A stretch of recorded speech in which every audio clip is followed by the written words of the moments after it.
Good Morning Business, le grand entretien. Et à 8h19, notre invité, c'est Michel Biérot, président de Lidl France, nouveau président de Lidl France. Félicitations d'abord. Merci beaucoup. Bonjour. Et puis, alors, Laure disait, le distributeur préféré des agriculteurs, va falloir défendre le titre, hein, parce que là, il y a quand même les négos commerciales qui sont en cours, qui finiront dans une dizaine de jours, où justement la question, c'est est-ce que cette fois-ci, on va vraiment respecter à fond la loi Egalim, et est-ce qu'on va justement rémunérer les agriculteurs qui sont en colère en ce moment? Qu'est-ce que vous pouvez leur dire aux agriculteurs aujourd'hui? Alors effectivement, vous avez raison, les négociations commerciales sont en cours. Je rappelle juste que chez Lidl, ça concerne que 10% des produits de notre business, donc quasiment rien. Mais ce que je veux dire aussi, c'est que les négociations n'ont rien à voir avec le revenu des agriculteurs. On peut négocier durement avec un industriel, parce qu'il ne joue pas la transparence, parce qu'il est dans l'opacité souvent la plus totale, mais sans mettre KO le monde agricole. Et je pense que je l'ai montré depuis des années, je suis là pour défendre le monde agricole parce qu'il nous faut cette souveraineté alimentaire française. Tous les clients veulent manger français. Si demain on n'a plus d'agriculteurs en France, on va avoir un problème. C'est votre profil qui fait que vous êtes le préféré des agriculteurs. Vous êtes vous-même d'une famille d'agriculteurs. Vous avez reçu la médaille du mérite agricole, ce qui n'est pas courant. Mais c'est aussi parce qu'en 2015, vous lancez les tripartites. Et ça, c'est important. C'est des accords entre les trois maillons de la chaîne. Qu'est-ce que ça change concrètement ? Ça change tout. C'est-à-dire que pendant des décennies, l'agriculteur, on le laissait complètement en dehors des discussions. Donc l'industriel et le distributeur se tapaient, pour être poli, et les agriculteurs prenaient les miettes. Donc il y a eu la loi Egalim 1, la loi Egalim 2, la loi Egalim 3, la loi des Crozailles, qui va être appliquée en partie au 1er mars prochain. Mais au final, quand vous mettez l'agriculteur autour de la table, ça simplifie les choses dans le sens où il est là, il discute avec vous et il vous explique noir sur blanc ses contraintes et surtout ses coûts de production. Donc on parle de loi actuellement, il y a une loi qui est discutée au niveau du ministère de l'Agriculture notamment. Pourquoi, et ça fait 8 ans que je le demande, pourquoi on n'inscrit pas dans une loi tout simplement l'obligation de ces tripartites? C'est tellement simple, ça tient sur 3 pages. Vous n'avez pas été suivi par les autres distributeurs? Non, et donc moi j'en ai pas beaucoup, j'en ai finalement que 20%. Quand vous prenez la viande chez Lidl, seuls 20% sont sous tripartite. Ce n'est pas suffisant. D'accord ? Moi, j'aimerais bien avoir 100%, mais derrière, ou plutôt en face, vous avez des industriels qui disent non, 20% c'est bien, plus c'est compliqué. C'est pas tripartite, mais moi j'avais compris que dans la loi Egalim, on devait effectivement ne pas répercuter les baisses de prix sur les agriculteurs, mais leur garantir en fonction de la progression des coûts de revient quand même. Je pense qu'Egalim a changé quelque peu les mentalités. Donc, tout le monde parle, tout le monde dit vouloir défendre le monde agricole. Le problème, c'est que Egalim, il y a 10 000 façons de contourner Egalim. Donc je pense, et Bruno Le Maire l'a dit, il va faire des contrôles intensifs chez tous les distributeurs pour voir si cette loi dans les contrats est respectée. Et tant mieux, quoi. Vous avez combien vous avez un grand rayon, fruits et légumes maintenant dans vos Lidl. Quel pourcentage de produits français et de produits non français dans les... À l'heure qu'il est, j'ai envie de vous dire, à peine la moitié, mais parce qu'on est en plein hiver. Carottes, pommes, de terre... voilà. Moi, la directive que je donne à mes équipes achats, elle est très très simple. Chaque fois que c'est possible, je veux du français dans mes rayons. Même si c'est plus cher ? Même si c'est plus cher, c'est pas grave. Mais chaque fois que c'est possible, ça veut dire que soit la saison, elle n'est pas propice pour le produit, et donc je l'achète ailleurs. Je ne peux pas dire... Je n'ai pas de tomates parce qu'il n'y a pas de tomates en France. Et justement, vous dites, même si c'est plus cher, et ça vous fait quand même perdre des parts de marché. On le voit, vous n'êtes pas le seul, c'est la même chose avec Aldi. Là, vous êtes dans une guerre des prix, notamment avec Leclerc, qui est très forte. Et là-dessus, certains sont plus forts. Alors, je ne suis pas d'accord. Encore une fois, l'origine France, tout le monde la veut et tout le monde l'a.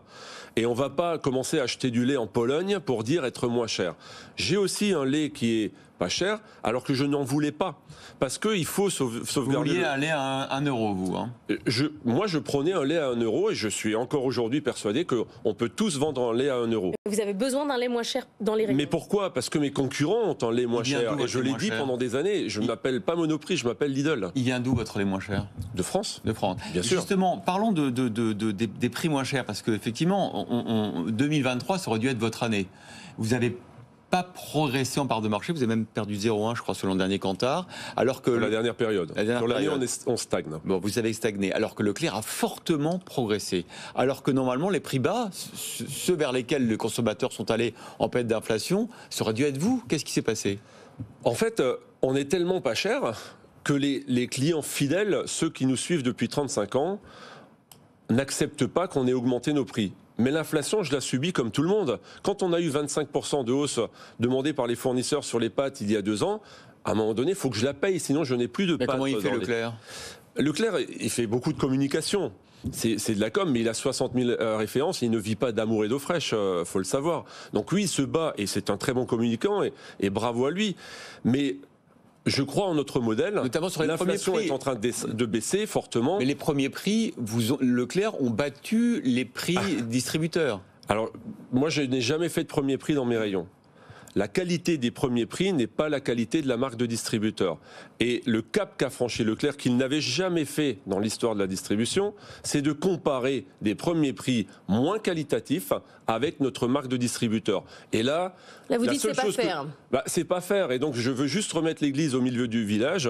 Je n'accepte pas qu'on compare l'incomparable. On peut pas comparer des céréales avec 40% de moins de chocolat avec nos céréales où on se base sur la qualité de nos produits. Est-ce que vous avez été trop gentil, du coup, en termes d'image? Parce que là, on voit, c'est un peu dur quand même de comparer deux choses non comparables, parce qu'il faut faire la même chose, en fait. Non, moi je veux pas faire la même chose. Moi, je reste faire. Il y a une loi, d'ailleurs, qui explique qu'on peut comparer en France, mais des produits comparables. On compare pas des choux et des carottes.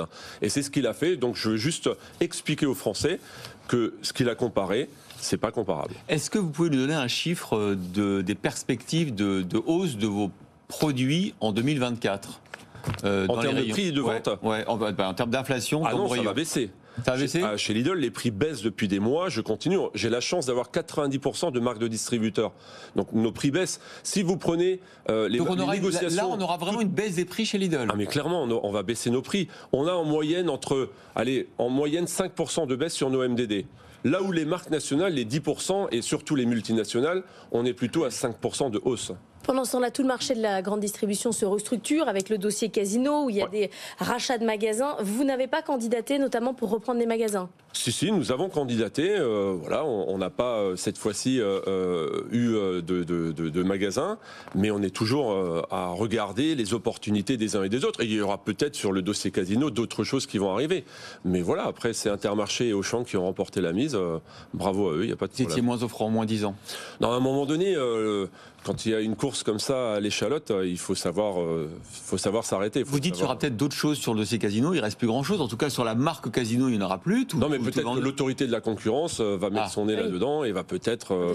il y aura peut-être des choses. On ne sait pas, mais en tout cas, que ce soit Casino ou d'autres, on regarde toujours, tous les distributeurs regardent les marchés. Votre dossier à vous maintenant, en interne, maintenant que vous êtes président de Lidl France, parce que tout le monde pensait que vous étiez président, mais vous n'étiez pas encore au top du management, c'est aussi les négociations salariales en interne. On sait qu'il y a une certaine pression sur les salaires. Comment ça se profile, là, clairement, chez vous ?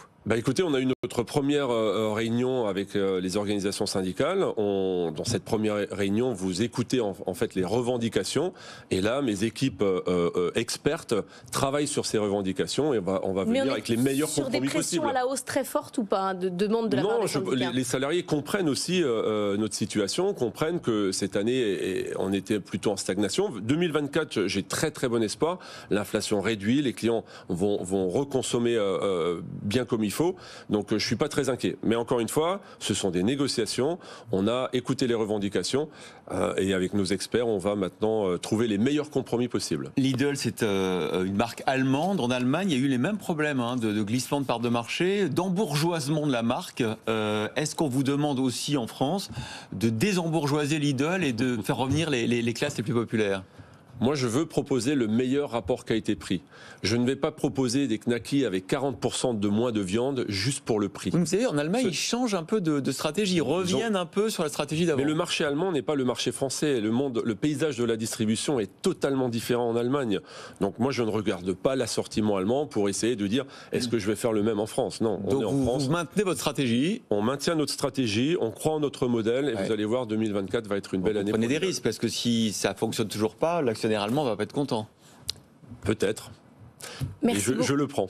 Merci beaucoup Michel Biérot d'être venu sur Good Morning Business ce matin, président de Lidl en France.